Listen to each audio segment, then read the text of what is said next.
If you're thinking about hitting the road as a full-time RVer, or you're already one, then you know how important it is to have money set aside for emergencies, right? I mean, you know any number of things could go wrong and most of it takes money to fix, right? Well, if you don't, because you've either been lucky enough to escape any setbacks or unexpected expenses since you've been on the road, or you, for whatever reason, just think it's never going to happen, well, we're here to rain on your parade because you know the saying, it's not a matter of if, but when. And we're proof. Just wait until you hear everything that we're dealing with right now. We're going to have you counting the quarters in your piggy bank before you even get done watching this video.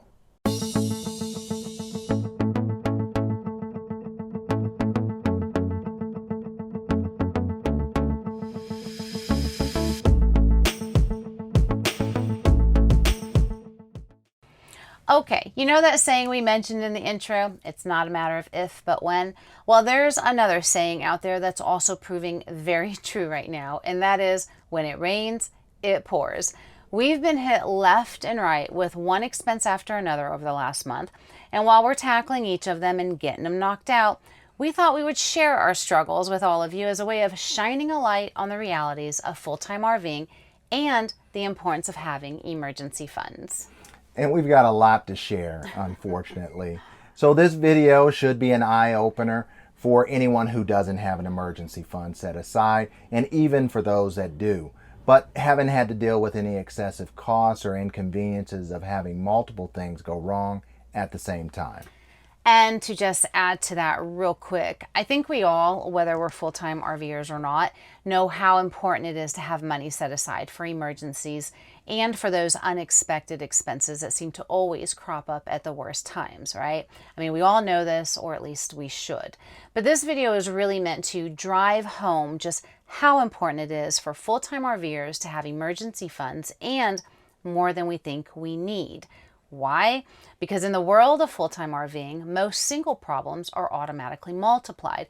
When your RV is your home and your transportation, or your home can't move without your tow vehicle, then a problem with one becomes a problem with both.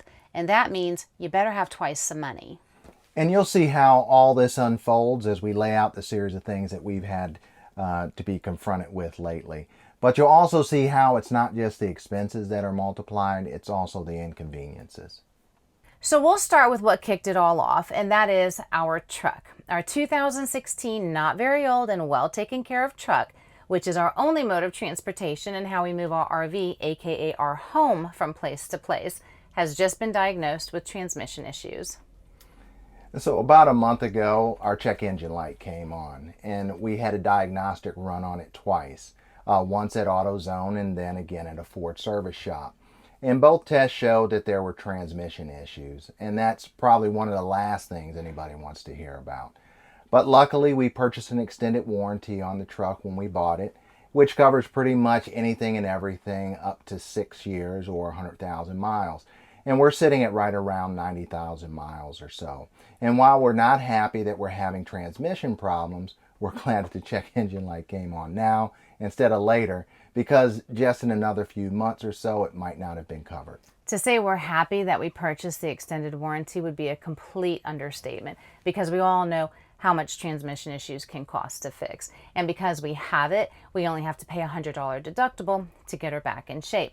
Not bad. We'll take that all day long. But the question to ask yourself is, what if something like this happens to you, whether it's your tow or towed vehicle and you don't have an extended warranty? You're going to have to pay for the repairs yourself, keeping in mind transmission repairs can cost thousands of dollars. Most people do not have money set aside to cover something like that. But let's say you do, or your vehicle, like ours, is still under warranty. You might be thinking you have nothing or very little to worry about, right? Wrong. And that's because the problems with the vehicle, whether it's covered under warranty or not, is most likely just the first you're going to have to worry about. Here in the full-time RVing world, one problem can and frequently does lead to another, or two, or three. And because our homes are sometimes our vehicles, and our vehicles are sometimes pulling our homes, like Rebecca said, when you have a problem with one, you usually have a problem with both. In our case, our truck pulls our home. Without it, we go nowhere. So while our plan was to boondock out here in Quartzsite, we had to move our RV to a full hookup campsite before taking the truck in, because without the truck, we can't move our rig to the dump and fill our tanks. So now we're paying for a campsite. And while we're not that disappointed, we'll have water and electric and won't have to pack up once a week to dump and fill our tanks, it's still money we didn't plan on spending. And granted, you can get a full hookup site out here for pretty cheap, like around $350 a month plus electricity. But the point is, it was no longer just a truck issue. It then became a where are we going to park our RV issue. But the problems and expenses don't end there. It's not even close. So the truck's going to be in the shop, and we've had to move to a full hookup campsite we're paying for now. But how are we going to get around? That's right. We now have to rent a car. And this is where things really start getting expensive, providing, of course, any repair work you need done is covered under warranty. Otherwise, things would have gotten really expensive at the beginning of the video. Do y'all know how much it costs to rent a car nowadays, let alone a truck or SUV? Well, if you don't, we hope you never have to find out. It is ridiculously expensive. Some of the trucks and SUVs start out at $600 a week. Luckily, the extended warranty on our truck also includes $30 a day to go towards a rental, which isn't much, but we did get a car, last one on the lot, and for literally cents under the $30 mark. So that's great news.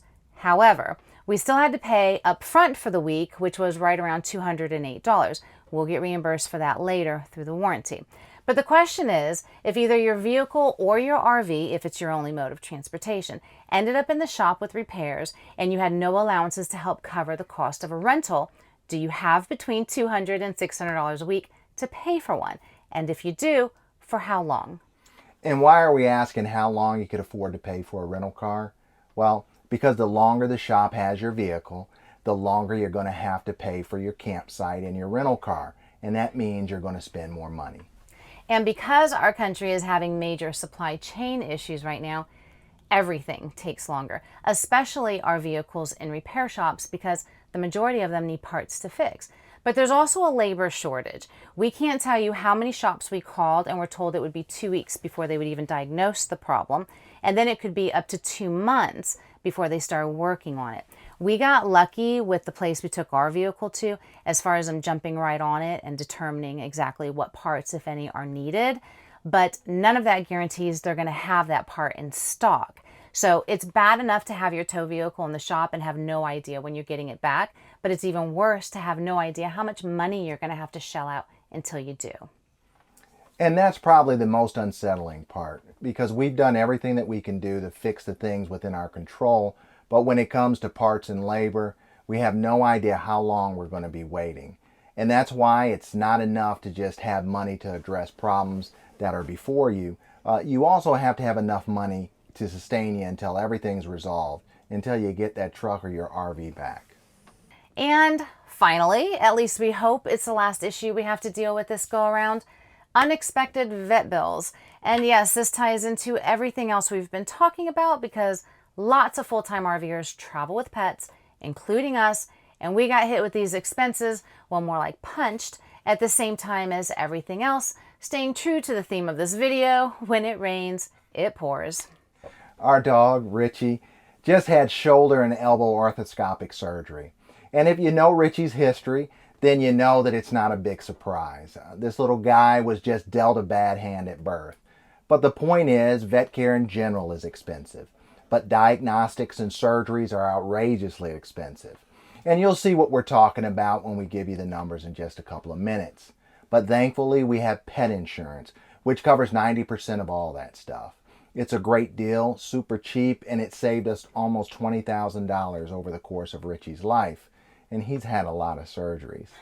And we'll always have insurance for any pets that we have again. Having said that, we still have to pay the full amount of the bill up front, and then we get reimbursed. And that's how it is with most, if not all, pet insurances. And we'll put the link below for what we use in case anyone's in the market for it. But this is one of those things that's so important to take into account and budget for, whether it's vet visits for checkups, vaccinations, monthly preventative medications, or insurance for emergencies, because so many full-time RVers travel with pets. If you get hit with a bill for several thousands of dollars because your pet needed surgery, that could bring your RVing adventures to a halt like real quick and in a hurry. But even more important than that, and in our humble opinion, of course, we believe that having a pet comes along with certain financial and moral obligations as well. Pets are living, feeling, thinking, and breathing beings. They count on us for pretty much everything, and primarily because we decided to bring them into our lives and homes, not the other way around. They also just happen to be our best friends, whether we know it or not. So they deserve to be taken care of just like any other member of the family. And I will get off my soapbox now. Can you tell that we really love our pets? Maybe even a little more than we love our human children, and I'm only slightly joking there. But you guys get the point. Pets cost money in general, but surgeries and other major things like that are crazy expensive. And especially when you get hit with one of those huge bills in conjunction with everything else. It's not fun and it's not cheap. Okay, so let's tally things up. The amounts you're about to see are what we've paid out of pocket up to this point and before any allowances or reimbursements kicked in.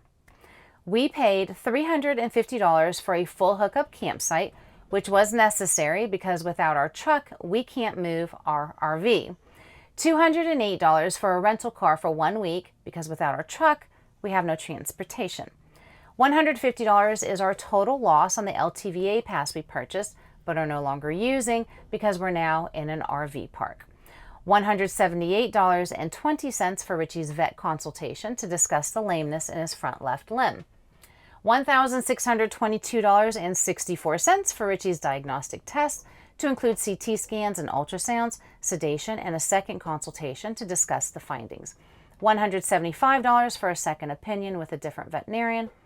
$2,647.93 for Richie's diagnostic scope procedure for his shoulder and the arthroscopic surgery on his elbow. This gives us a total of $5,331.77. Now we're going to deduct what we've been reimbursed for up to this point. $1,260.38 for Richie's diagnostic tests, and while it looks like less than 90% was reimbursed, that's because we had to pay the yearly deductible of $200. $2,183.14 for Richie's arthroscopic procedure and surgery, and we got hit with the deductible again because the first bill was just before his anniversary date and the second was right after. Had we known what the anniversary date was for his deductible, we could have completely avoided paying it the second time with just a tweak to the scheduling here and there. Note to selves for next time.